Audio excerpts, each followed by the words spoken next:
A paz seja convosco, meus irmãos. Aqui é o seu amigo Pastor Cleverton com mais uma palavra de fé e oração. Agora todo dia à tarde, 6 horas da tarde, a gente vai estar trazendo uma pequena palavra para vocês, uma meditação. E depois a gente vai estar orando, querido, por você, pela sua casa, pela sua família. A palavra do Senhor diz aqui no livro de Salmo 50, versículo 15: Invoca-me no dia da tua angústia, eu te livrarei e você me glorificará. Então aqui no texto o Senhor está convidando você que está angustiado, que está oprimido, que está passando por tanto problema, tanta aflição. Ele está convidando nós, o Senhor, para a gente estar invocando, a gente está clamando o nome do Senhor, que Ele vai trazer livramento para você, para a sua casa, para a sua família, para a sua empresa, para o seu trabalho. E a palavra do Senhor diz que então quando o Senhor trazer esse livramento, a gente vai ficar feliz e então a gente vai estar glorificando o nome do Senhor junto. Então, querido, todo dia, 6 horas da tarde, eu gostaria de contar com você. Eu gostaria, querido, que você fosse um missionário. Ah, pastor, eu quero fazer missão lá na África, eu quero fazer missão no Japão. Querido, a missão começa aqui, dentro de casa. A missão começa em volta. A palavra do Senhor diz que Jesus tinha compaixão das pessoas. Então Jesus ia de encontro às pessoas. Imagina só, você que está ouvindo, quantas pessoas você conhece? Quantos você, mulher, quantas amigas que você tem que estão angustiadas, que estão deprimidas, que queria ouvir uma palavra de fé, que queria receber uma oração de fé, e ela está lá, ela não tem aonde recorrer. Então, manda através do seu WhatsApp, convida ela às 6 horas da tarde, tá aqui junto conosco, orando, participando da palavra. Você também, homem de Deus. Quantas pessoas você conhece que estão oprimidas, sendo oprimidas, estão comendo pão que o diabo amassou? E Jesus, ele quer fazer a obra na vida dessas pessoas. Jesus, ele veio para libertar os cativos. A palavra do Senhor diz que o Espírito do Senhor está sobre mim. O Senhor me ungiu a proclamar a libertação e libertar os cativos. E anunciar o ano aceitável do Senhor. Então, esse programa, a finalidade dele é trazer uma mensagem de fé para o seu coração, uma mensagem que salva, que cura, que liberta. E também orar para Deus estar quebrando esse jugo, porque há poder na oração. O Espírito Santo, ele age quando nós oramos. Aqui ele diz: invoca-me na angústia, eu te livrarei e você me glorificará. Então seja um missionário, não perca tempo. Pelo menos 10 pessoas todo dia, faz uma meta com Deus. O cristão tem que ter meta, tem que ter objetivo. Então qual que é a minha meta, pregador? A sua meta é divulgar. A sua meta, querida, é compartilhar. Quanto mais você compartilhar, mais Deus vai abençoar a sua vida. Por quê? Porque você está buscando em primeiro lugar o reino do céu e a sua justiça. E as demais coisas vos serão acrescentadas.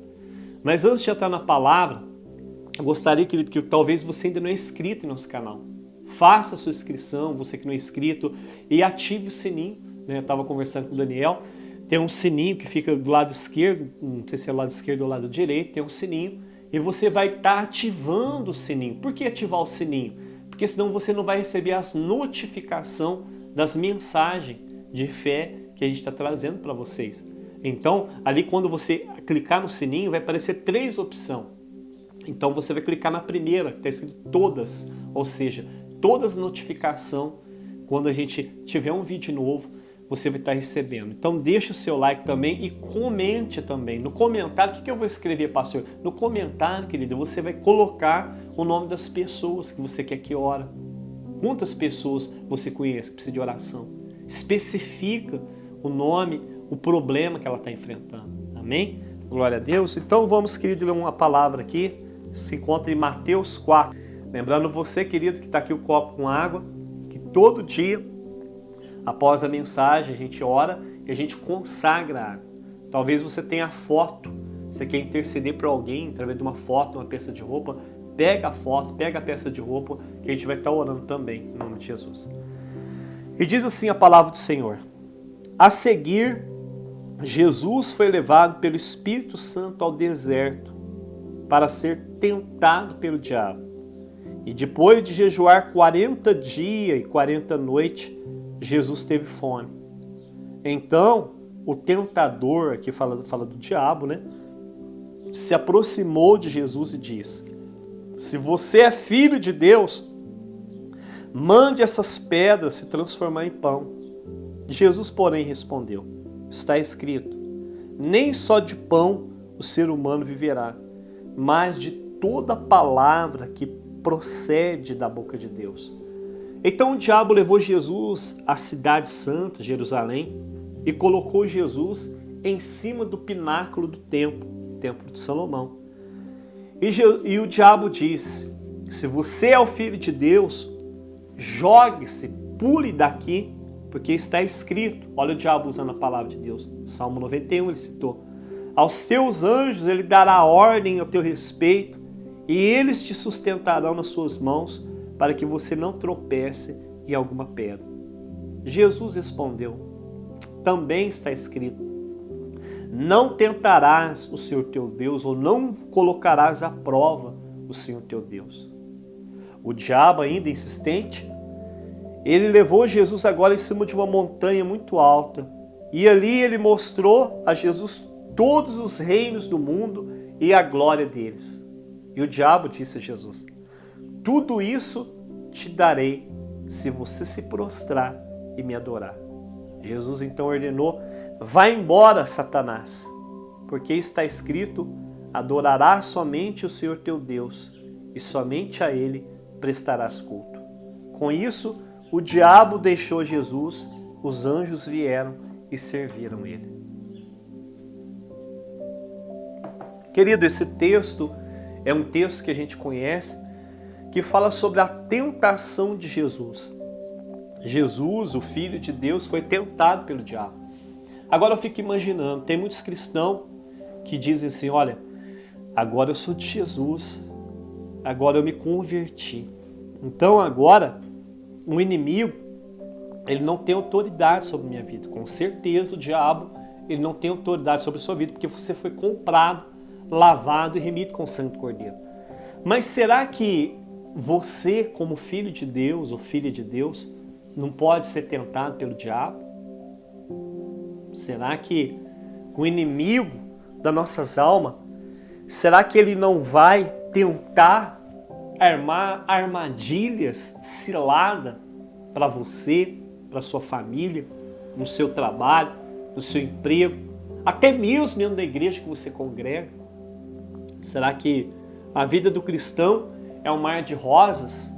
Que agora eu aceitei Jesus e agora tudo está normal, tudo dá certo e agora o inimigo não chega nem perto de mim? Querido, é um grande engano seu. Efésios 6, vamos ler junto. Depois a gente volta em Mateus 4. Olha o que diz aqui em Efésios capítulo 6. O apóstolo Paulo fala sobre uma batalha espiritual que todo crente, todo cristão enfrenta, ou todo ser humano enfrenta essa batalha. Efésios 6, versículo número 10. Quanto ao mais, irmãos, seja fortalecido no Senhor e na força do seu poder. Revista-se com a armadura de Deus para poder ficar o quê? Firme contra as astutas ciladas do diabo. Por quê? Porque a nossa luta não é contra carne ou sangue, ou seja, não é contra seres humanos, mas é contra principados. Aqui está falando de uma hierarquia espiritual do mal. Principado, potestade, dominadores deste mundo tenebroso, contra as forças espirituais que praticam o mal na região celestial. Então, por isso pegue toda a armadura de Deus para vocês poder resistir no dia do mal, que é o dia mau, é o dia que o inimigo se levanta com fúria contra a nossa vida, e depois de ter vencido tudo, permanecereis inabaláveis. Então, nesse texto, querido, Paulo fala claramente que a nossa luta, quando Paulo fala a nossa luta aqui, ele está falando que a luta era dele. A luta também era daqueles a quem estavam ouvindo a mensagem dele. Ou seja, a luta não era somente de Jesus. A luta contra o diabo não era somente dos apóstolos. A luta contra o diabo pertence a cada pessoa, a cada cristão. Existe uma batalha espiritual.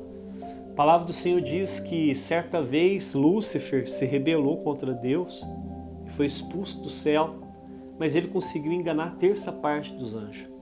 Imagina só, hoje na Terra, a gente tem aproximadamente quase 8 bilhões de pessoas vivas na Terra. 8 bilhões. Agora imagina só a terça parte dos anjos do céu. Imagina, se um planetinha desse tamanho no sistema solar, um planetinha, uma bolinha no universo, tem 8 bilhões de pessoas. Desculpa. Agora imagina se o céu, o primeiro céu é esse que a gente vê. O segundo céu é o universo. E o terceiro céu onde Paulo foi é o lugar da habitação de Deus. Ou seja, o terceiro céu é maior que a terra, maior que o universo. Então, imagina um lugar tão grande assim, imagina então a terça parte dos anjos que estavam ali, que rebelaram contra Deus e que foram expulsos do céu. Imagina, querido, quantos demônios que não existem.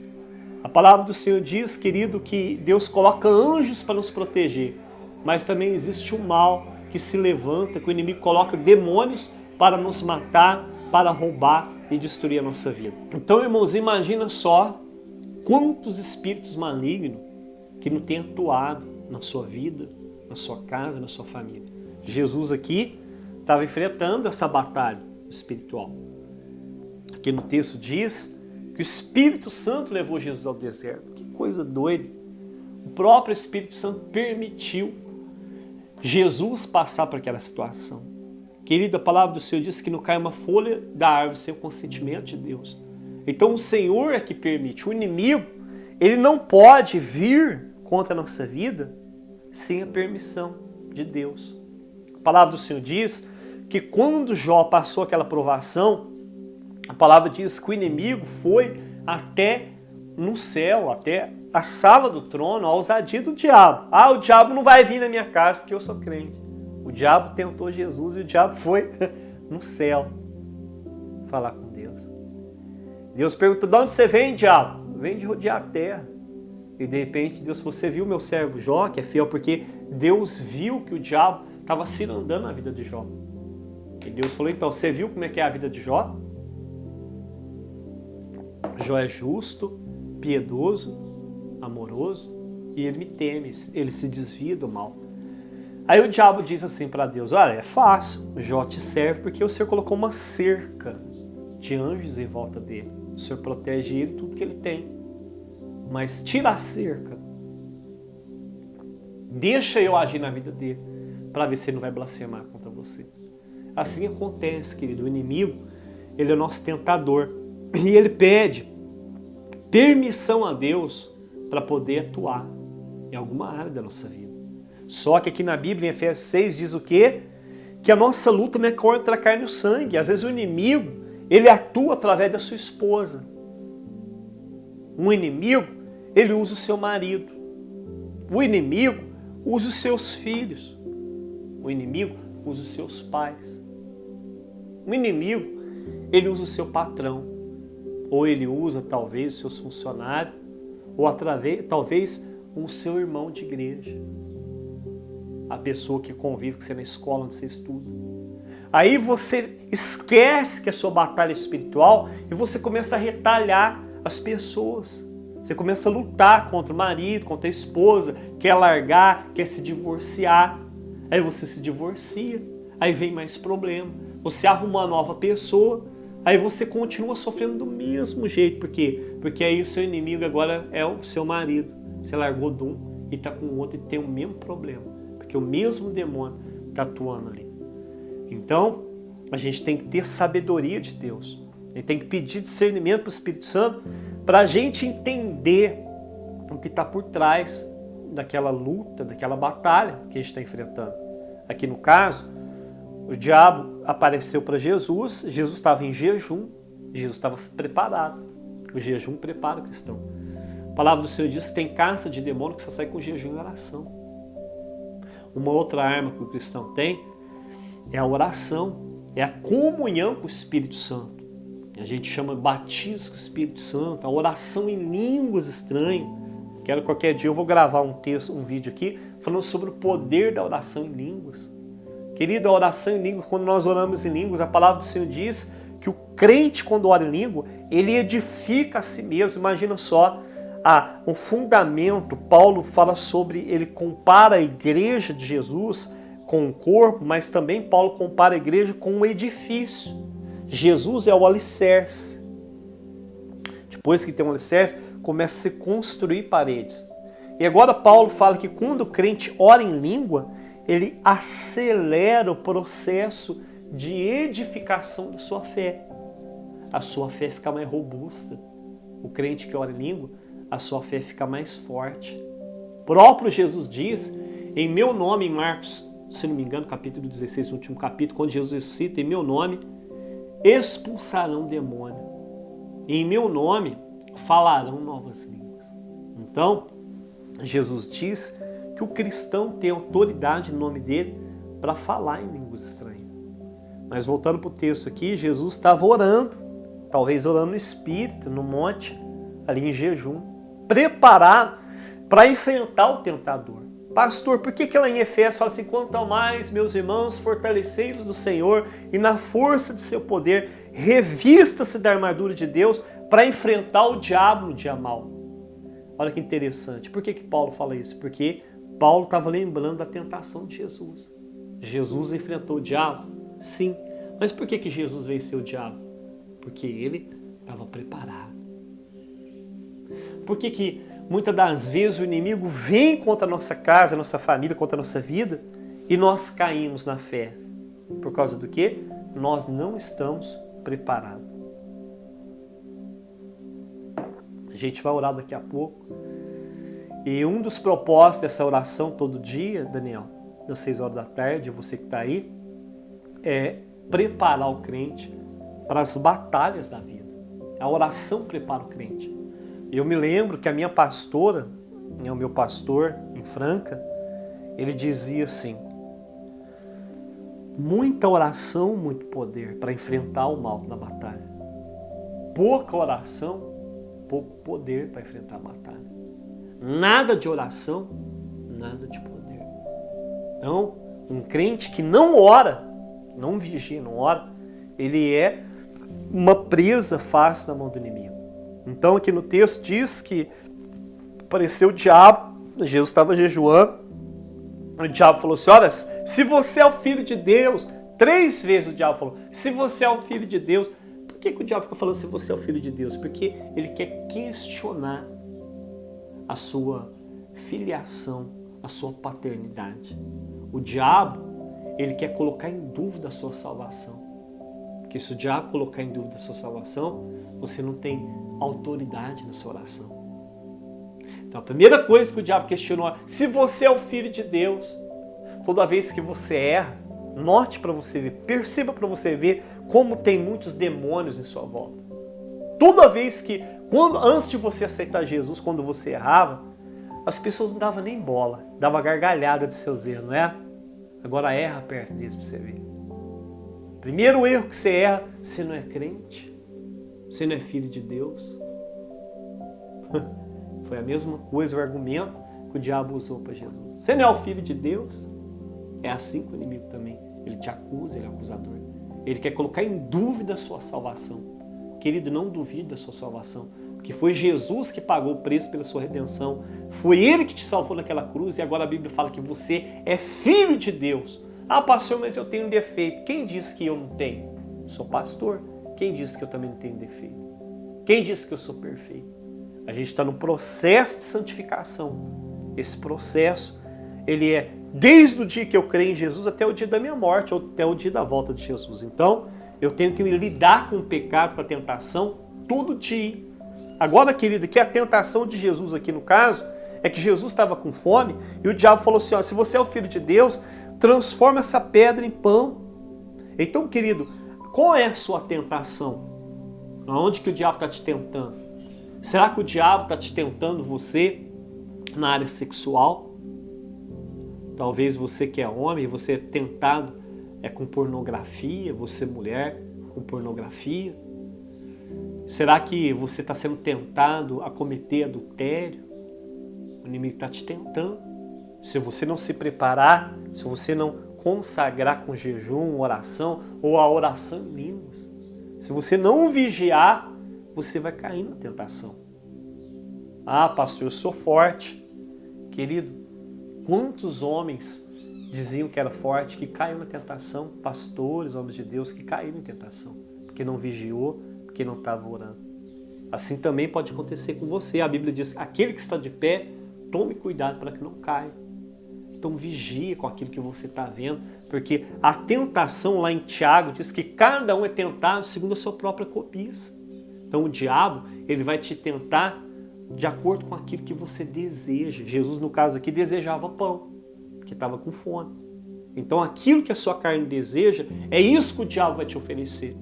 Ah, pastor, eu gosto de lasanha. O diabo não vai te oferecer um prato de chuchu. Você não gosta de chuchu, ele vai te dar lasanha. Entendeu? Então aqui o inimigo estava tentando Jesus e Jesus vencia o diabo através do quê? Da autoridade, porque estava em jejum e oração e também ele tinha autoridade da palavra. Nem só de pão viverá o homem, mas de toda a palavra que sai da boca de Deus. Aqui a gente aprende outra lição. Querido, a gente não vive somente com alimento físico, a gente precisa de alimento espiritual. O crente, ele tem um corpo físico, precisa de comer, tomar água, claro que precisa, mas você também precisa de alimentar o seu espírito. Quanto tempo você tira para Deus? Quanto tempo que você tira para orar? Quantos dias da semana você tira para fazer uma consagração? Quantas horas do dia você ora em línguas estranhas, você quer batizar com o Espírito Santo? Quanto tempo que você tira para ouvir a voz de Deus na palavra de Deus? Para meditar, ler, não é só ler igual um jornal, meditar na palavra. Então, querido, é isso que vai fazer a diferença, que vai te fortalecer para você vencer a cilada do diabo. O diabo, então, levou Jesus em cima do templo, mandou ele pular, usou a Bíblia. O diabo usa a Bíblia, hein? O diabo usou o Salmo 91, falou, pula daqui de cima do templo, que está escrito, Salmo 91, os teus anjos darão ordem a teu respeito, e para te guardar, para você não tropeçar em alguma pedra. Mas o diabo é tão astuto, quer ver? Eu vou pegar o Salmo 91, que o diabo ele não continuou o Salmo. Ele usou só o versículo 11 e o 12. E por que o diabo não usou o versículo 13? Porque ia condenar ele mesmo. Ele usou o 11 e o 12, mas olha o que fala no Salmo 91, 13, Daniel. E você pisará o leão, a cobra, e calcarás, esmagará o leãozinho e a serpente. Quem que era o leão no caso da serpente? Era ele mesmo. O diabo não ia falar, ó, você tem autoridade para pisar na minha cabeça, para me destruir o meu poder. Você viu tanto que o diabo é astuto? Como que o diabo cria um sofisma? Sofisma, querido, o diabo ele usa sofisma. O que é sofisma? É uma meia-verdade. Foi assim que ele fez Adão e Caim lá no Jardim do Éden. Ele pega um texto, tira fora do contexto da Bíblia e ele cria um argumento. E esse argumento ele é contrário à vontade de Deus. Talvez você ache que é Deus que está falando, mas não é Deus, é o diabo que está falando com você e está usando texto bíblico para afirmar, para confirmar que aquilo que você está fazendo está certo e está errado. Então, querido, nós temos que ler a Bíblia num todo, não tirar versículo fora do contexto, que o diabo faz isso. Ele cria um sofisma e através daquele argumento ele prende a pessoa naquela mentira, que é uma meia-verdade, e faz a pessoa, levar a pessoa à queda, à destruição. Jesus então repreendeu, de novo, Jesus usou a palavra e falou assim, ó, mas também está escrito, Satanás, não tentará o Senhor teu Deus. Quanto crente está tentando o Senhor no dia de hoje, né? O crente sabe que a fraqueza dele é aquilo e ele fica no campo da fraqueza dele. Tem dificuldade com aquilo, com aquela tentação. O cara tem problema com bebida e ele vai lá no boteco. O cara tem problema com droga, vai na biqueira. O cara tem problema com prostituição, vai onde está a prostituta. A mulher tem problema com fofoca e fica no meio da fofoqueira. Então, querido, a palavra fala, não tentará, Senhor teu Deus. Para acabar aqui, o diabo insistiu de novo, levou Jesus em cima da montanha, falou, olha, tudo isso te darei se você prostrar e me adorar. O diabo dá tudo para aqueles que quer ser reconhecido, que quer ser cultuado, que quer ser adorado. Toda pessoa que quer poder, toda pessoa que quer glamour, o diabo oferece tudo isso. De mão beijada, mas na verdade não é de mão beijada, né? Porque depois ele cobra a alma da pessoa. Esses dias eu vi um cantor morrendo, acho que é MC Kevinho, acho que é isso, né? Kevin. E eu notei que a mãe dele, um depoimento da mãe dele, A mãe dele disse assim, que ele falava que ele morreria novo, que ele morreria com menos de 30 anos. Ele falava para a mãe dele assim que ele era uma estrela cadente. Olha que interessante, né? Estrela cadente se refere à queda de Satanás. Ele falava, eu sou como uma estrela cadente, ou seja, os meus dias serão curtos, o meu sucesso vai ser rápido, mas a minha vida vai ser curta. Então dá a entender que talvez eu não estou julgando ele, viu, querido? Mas dá a entender pelas palavras da própria mãe que talvez ele fez um pacto com o mal. O mal aqui ofereceu para Jesus tudo, glamour, fama, dinheiro, se ele se prostrasse e adorasse. Então ele fez um pacto. Qual que era o pacto de Jesus aqui? Tinha que adorar o diabo. Tinha que entregar a vida para ele, a alma a ele. E o que o diabo ia fazer? Ia dar glamour, ia dar riqueza, ele seria famoso. E foi isso que talvez ofereceu para esse jovem e muitos outros que estão na televisão hoje, que têm vida curta. Mas voltando ao texto, Jesus então repreendeu, falou, vai embora, Satanás, porque está escrito, ao Senhor teu Deus adorarás, e somente ele prestarás culto. Então o diabo foi embora, resistiu o diabo e ele fugirá de vós. E vieram quem? Os anjos com pão e serviram a Jesus. Palmas ao Senhor Jesus, né? Jesus é maravilhoso. Querido, então vamos orar agora. Gostaria que você pegasse a sua peça de roupa, a foto, e também o seu copo com água, em que você agora orasse comigo. Pai, nós te agradecemos por essa palavra. O Senhor falou conosco hoje sobre a tentação, Senhor. O Senhor disse que no mundo nós passamos por aflição e também por muitas provações e também por muitas tentações, Senhor. Senhor, quantas vezes o inimigo tem que ser levantado contra a vida desse homem, contra a vida dessa mulher, com tentação, com fraqueza. Talvez, Senhor, na área sexual. O diabo tem colocado, meu Deus, esse sentimento impuro no coração desse homem, no coração dessa mulher, no coração desse jovem, desse adolescente. Mas nós repreendemos em nome de Jesus que esse mal bata em retirada, que esse espírito do mal caia por terra, Senhor. Que o Senhor purifique, Espírito Santo, a mente dele, purifique a mente dela, meu Pai. Meu Deus, Espírito Santo, ilumina o entendimento deles. Dê um coração vigilante, meu Deus. Meu Deus, faça que esse homem, essa mulher, seja um guerreiro de oração, um guerreiro, uma guerreira de intercessão. Que eles venham aprender que nem só de pão viverá o homem, mas de toda palavra que procede da boca do Senhor. Que eles tenham uma vida física, mas também eles tenham um espírito, eles possuem uma alma. E para a alma, para o sentimento e bem, para as emoções e bem, meu Pai, tem que haver vida espiritual, tem que haver um jejum, tem que haver oração, tem que haver vigilância, tem que haver oração em línguas. Meu Deus, em nome de Jesus, quebra, meu Pai, esse jugo, Espírito Santo, da vida dele, meu Pai. Esse espírito de enfermidade, que a enfermidade deixa o corpo dele, que a enfermidade deixa o corpo dela agora. Bata em retirada o espírito de enfermidade, que haja cura em nome de Jesus. Toca na coluna, meu Pai. Toca nos ossos, meu Deus, todo tumor, todo câncer, meu Pai, seja repreendido, que haja saúde nesse corpo agora, todo espírito de enfermidade, fraqueza, em nome de Jesus, sai agora, toda enfermidade, meu Deus, nos pulmões. Senhor, talvez o teu filho pegou coronavírus, em nome do Senhor Jesus Cristo, o Senhor é o Deus que cura até coronavírus, então cura ele agora, liberta ele desse mal, proteja eles, coloca anjos em volta deles, Pai, guardando e livrando de toda a cilada do maligno. É o que nós pedimos e agradecemos. Pai, está agora aqui o copo com água, Senhor. Nós consagramos essa água, Deus, e pedimos em nome de Jesus que quando teu filho beber ela, Senhor, que ele seja liberto, curado de todo o mal, em nome de Jesus. Tomemos a água em nome de Jesus. Então nós invocamos o nome do Senhor. O Senhor agora vai gerar esse livramento na sua vida, vai estar te curando, libertando. Depois você vai testemunhar colocando aqui no comentário aquilo que Deus fez por você, em nome de Jesus. Que Deus abençoe vocês e não esqueça, amanhã a gente está de novo aí com mais uma palavra de fé e oração.